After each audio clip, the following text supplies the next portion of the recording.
I think the, what the governor and the CEO of the BSP have highlighted, I think is critically important. And it again goes to the psychology of what we are trying to do. The governor has explained quite, unequivocally and quite, I think in a categorical manner, what are the measures that all the governments throughout the world are taking. This is why, I was really, the word is not distraught, but very disturbed. The headline in yesterday's Fiji Times saying, without any reference to government, any questions to the RBF, saying some politician made a comment, $100 million debt servicing a month. Again, there's no critical analysis done of that, no input sought from us, and no contextualizing of the matter. If you take out the global bond repayment, which we are now, used to be in excess rate of 6%, we're now paying only 1 or 2% on that because we got refinanced by the ADB and the World Bank. Again, no analysis, is far less than $100 million. All of us are sitting here talking about the psychology of how we need to improve things. All businesses will be affected. So when you have this kind of negativity, research headlines being given, put in place, sensationalized, this is, I'm telling you, this is engineered to create disquiet amongst ordinary Fijians. Engineered not to have the right intellectual input and the rationale for it. This is extremely annoying. Annoying not personally, annoying because we are very nationalistic about our country. All countries in the world, all the citizens are getting together to try and build their country, trying to find some positivity. The business people are telling all this positivity is taking place, but yet you have this kind of comments being made without any substantiation of the facts. Now, I wanted to very quickly highlight about the issue,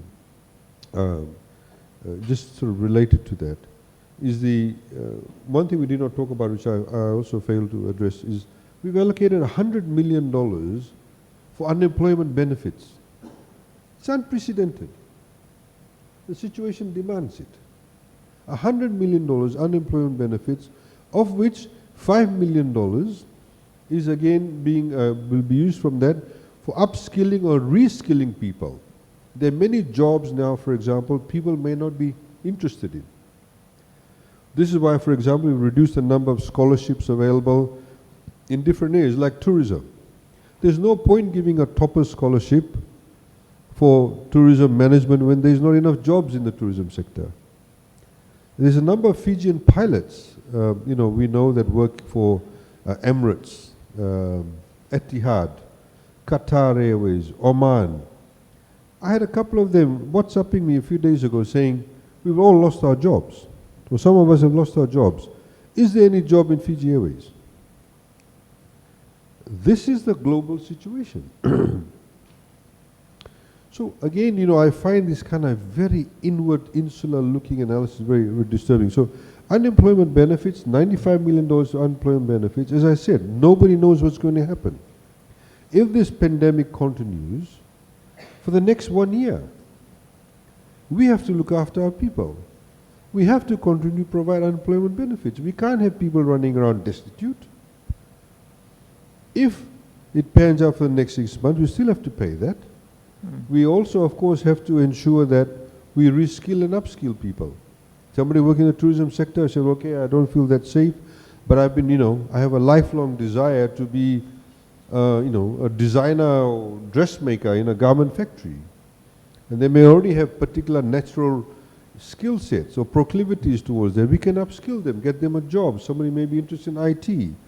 There may be jobs in IT sector now. Everybody's consuming a lot of data. A lot more usage of mobile connectivity. So obviously there's new jobs there. So that's what we are doing in respect of that. And I get to the point about what the governor was saying about the inflation rates. And with the tariff reductions also, we should see the price of goods come down.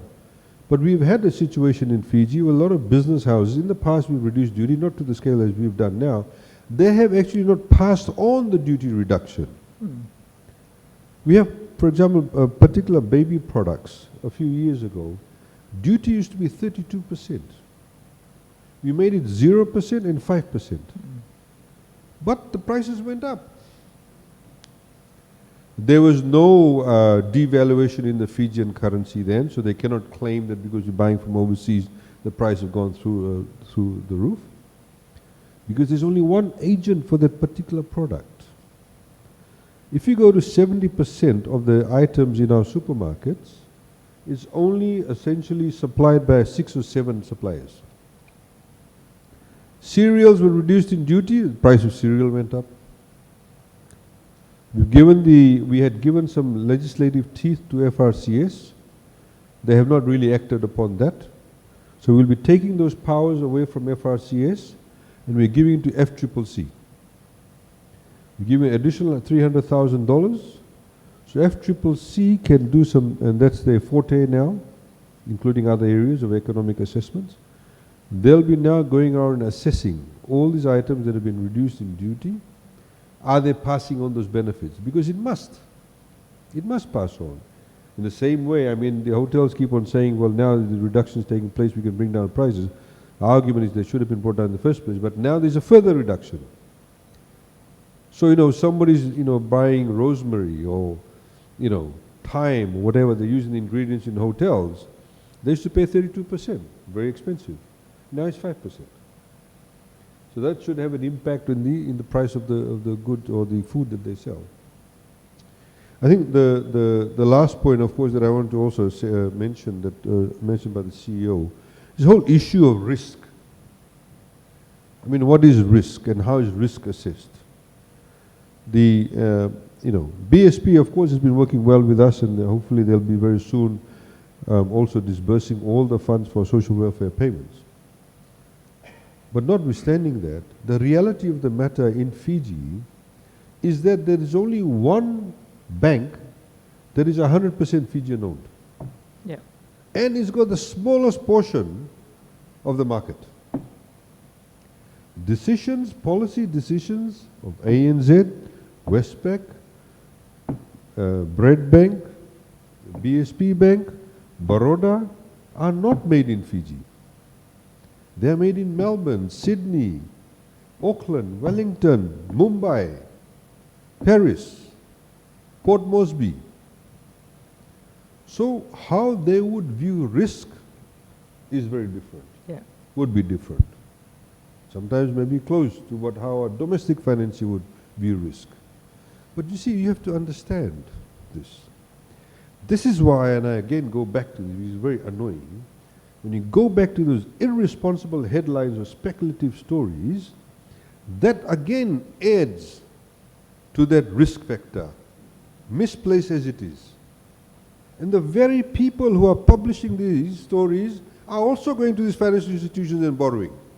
And they're contributing to that problem.